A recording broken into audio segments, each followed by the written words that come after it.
Hello friends, एक बार फिर से आप लोगों का स्वागत है हमारे यूट्यूब चैनल पर। और जैसा कि एज यूजुअल आप लोगों को मालूम है कि कुछ दिनों से हम लोग एक लूसेंट के ऊपर हिस्ट्री सेशन पर हमारा वीडियो चल रहा है, तो उसी का नेक्स्ट सेशन हम लोग देखते हैं। और आज हम लोग जो शुरू करेंगे वो है, चूँकि हम लोगों ने 4 किताब जो थे, 4 वेद थे, वो हम लोगों ने लास्ट टाइम में फिनिश कर दिया था, वो ख़त्म हो चुका था, है ना।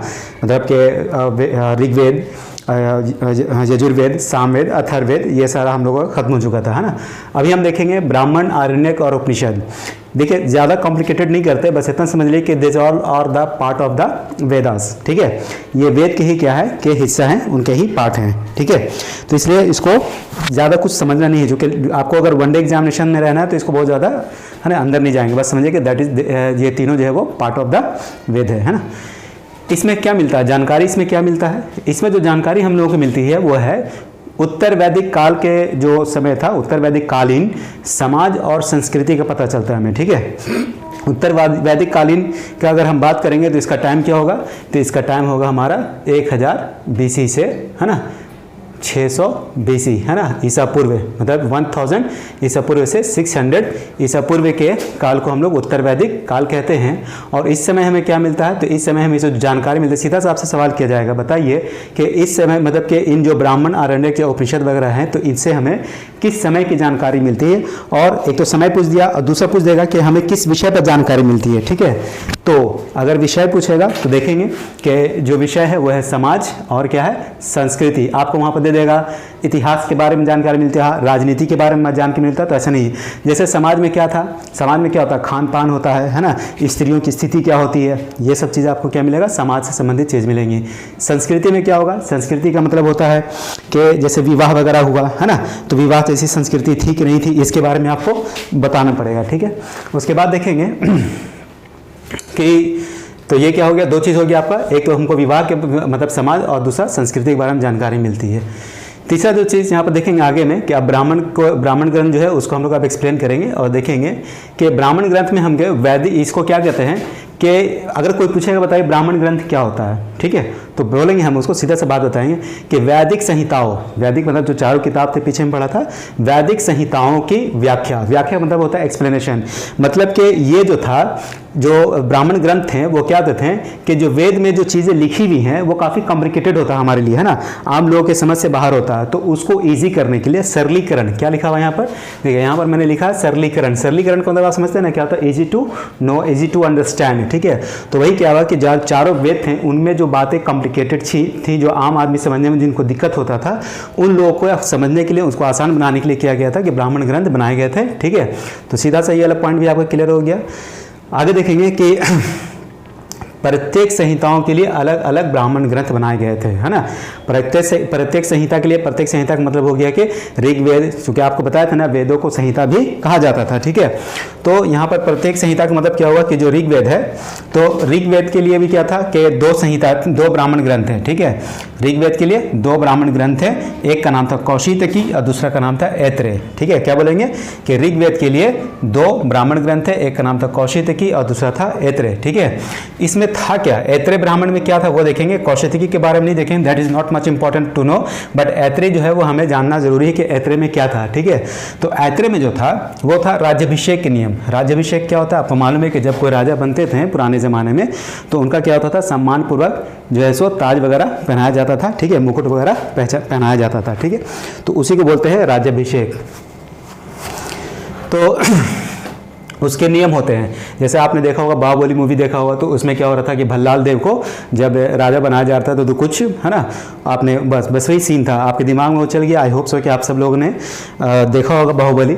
ठीक है, 2-4 लोग नहीं देखे, वो मूवी नहीं देखते होंगे, बट अक्सर हमारे यहाँ तो मूवी बहुत लोग देखते हैं। ठीक है, तो वहाँ पर वो वाला सीन देखेंगे तो ये आपको समझ में आ जाएगा। उसके बाद क्या है, इसमें और क्या था, तो इसमें जो था, अच्छा ये तो हो गया कि राज्याभिषेक के नियम थे। आगे देखेंगे कि यजुर्वेद, है ना, जो वेद का जो यजुर्वेद है उसके ब्राह्मण ग्रंथ कौन कौन था, तो इसके भी 2 थे, तैत्तिरीय और शतपथ, है ना। यजुर्वेद के 2 ब्राह्मण ग्रंथ, तैत्तिरीय और शतपथ। इसमें क्या था, तो शतपथ ब्राह्मण में देखेंगे हम कि शतपथ ब्राह्मण में क्या क्या था। फिर हमको यहाँ पर तैत्तिरीय उतना मेरे लिए इंपॉर्टेंट नहीं है, बट हमको शतपथ में जानना है कि शतपथ ब्राह्मण में क्या क्या चीज़ें थी। ठीक है, तो शतपथ ब्राह्मण में जो चीज़ें थी, एक तो ये था कि ऋग्वेद के मतलब इसका जो शतपथ ब्राह्मण है तो शाश्वत ब्राह्मण का स्थान क्या था, तो ऋग्वेद के बाद का स्थान रखता है। बहुत इंपॉर्टेंट है ये, है ना। सोचिए ऋग्वेद तो अपने आप में एक टॉप किताब है ना। चारों वेदों में ये जितने भी बुक्स हैं पूरे, है ना, इस समय उन सारे बुक, जितने भी बुक आप पढ़ेंगे अभी, उन सब में सबसे टॉप कौन है, तो ऋग्वेद है। और उसमें बता रहा है कि सेकंड नंबर पर आता कौन, शाश्वत ब्राह्मण, ठीक है। उसके बाद क्या बता रहा है कि इसमें एक वर्ड मिलता है अर्धांगिनी। अर्धांगिनी का कंसेप्ट कहाँ मिलता है, अर्धांगिनी आप समझते हैं, वाइफ को क्या बोलते हैं हम लोग, अर्धांगिनी बोलते हैं, ठीक है। वाइफ को हम लोग अर्धांगिनी बोलते हैं, ठीक है। या आपने इसे भगवान शिव का जो आपने एक इमेज देखा था जिसमें एक व्यक्ति, है ना, मतलब उसमें आधे में शिव बने हुए हैं, आधे में पार्वती बने हुए हैं, है ना। तो वही अर्धांगिनी वाला कंसेप्ट है ना। तो वो कहाँ पर से लिया गया है, तो शाश्वत ब्राह्मण से ये अर्धांगिनी का कंसेप्ट आप देखने के लिए मिलेगा, ठीक है। आपको मालूम होना चाहिए कि हमारे यहाँ जो पत्नी है, पत्नी को हिंदी में करीब 43 वर्ड्स में हम लोग पत्नी को पुकारते हैं, ठीक है। उनमें से एक वर्ड कौन है, अर्धांगिनी, जबकि अंग्रेजी में केवल एक ही वर्ड है, वाइफ, ठीक है। तो अपने आप में समझिए कि हिंदी कितना जो है सो रिच लैंग्वेज रहा है।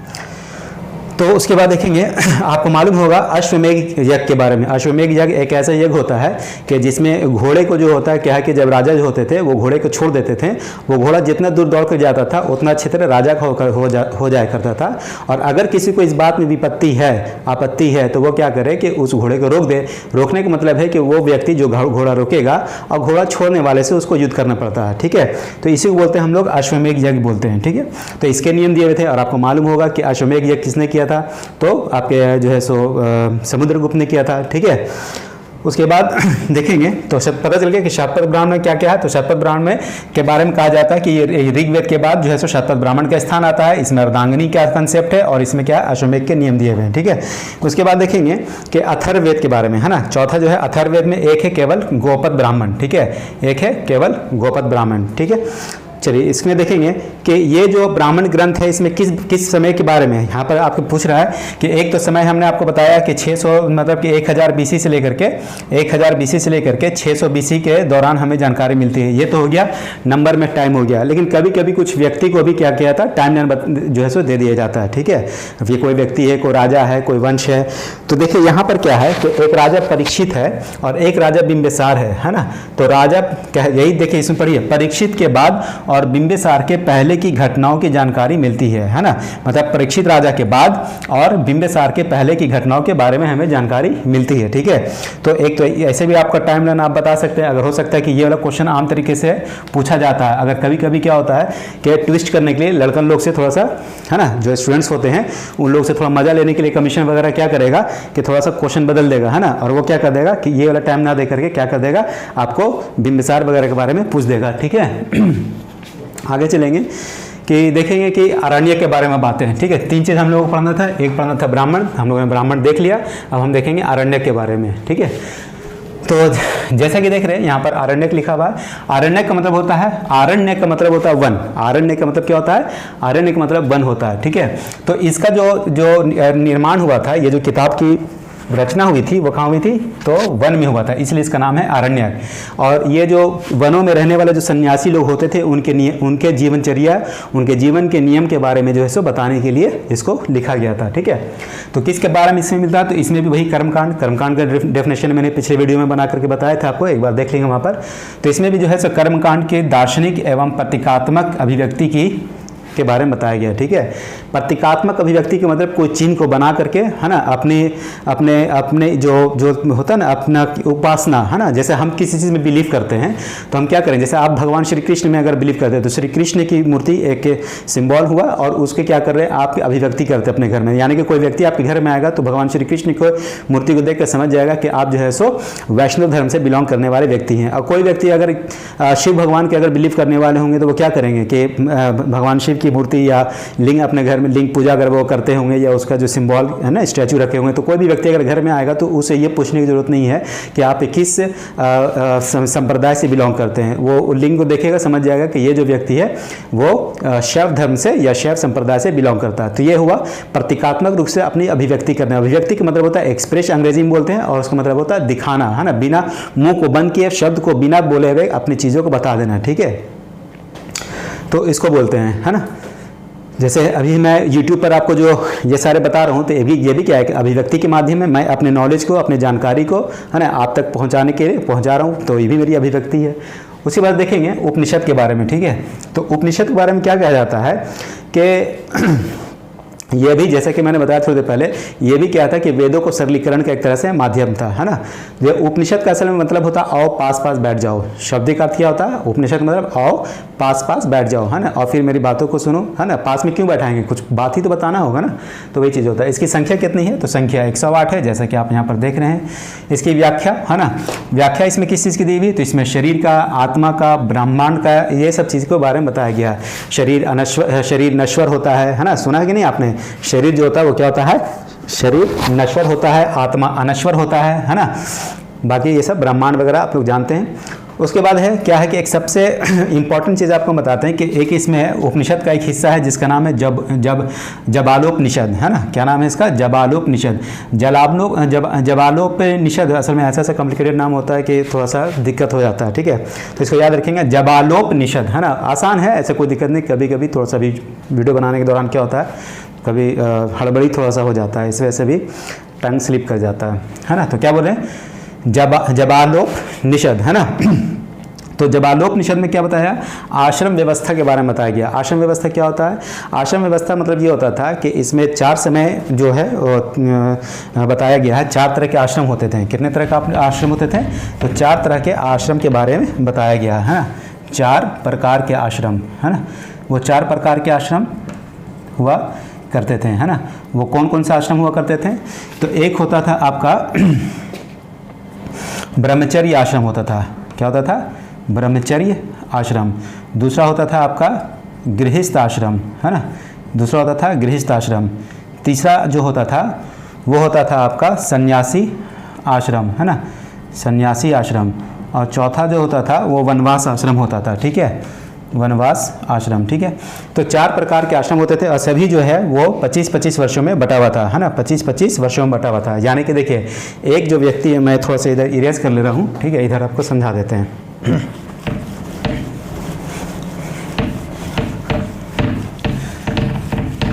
देखिए होता क्या है कि ये जितने भी आश्रम थे, जैसे ब्रह्मचर्य आश्रम, है ना, ब्रह्मचर्य आश्रम, आपका गृहस्थ आश्रम, है ना, और क्या था सन्यासी आश्रम, और आपका वानप्रस्थ, है ना, वानप्रस्थ आश्रम। तो ब्रह्मचर्य आश्रम कितने साल का था, तो 0 से 25 वर्ष तक के लिए, है ना। गृहस्थ आश्रम कितना था, तो 26 से 50 वर्ष के लिए। आपका ये कितना था, आपका सन्यासी आश्रम, तो 51 से 75 वर्ष के लिए। वानप्रस्थ आश्रम कितने का था, तो 76 से 100। यानी कि एक मनुष्य का जीवन जो है वो माना गया है कि 100 वर्ष का होता है, और उसके 100 वर्ष को हम लोगों ने क्या किया है कि 25-25 वर्ष के 4 हिस्सों में बांट दिया, ठीक है। तो देखेंगे ब्रह्मचर्य आश्रम को कितना बताया गया है, तो 25 साल के लिए।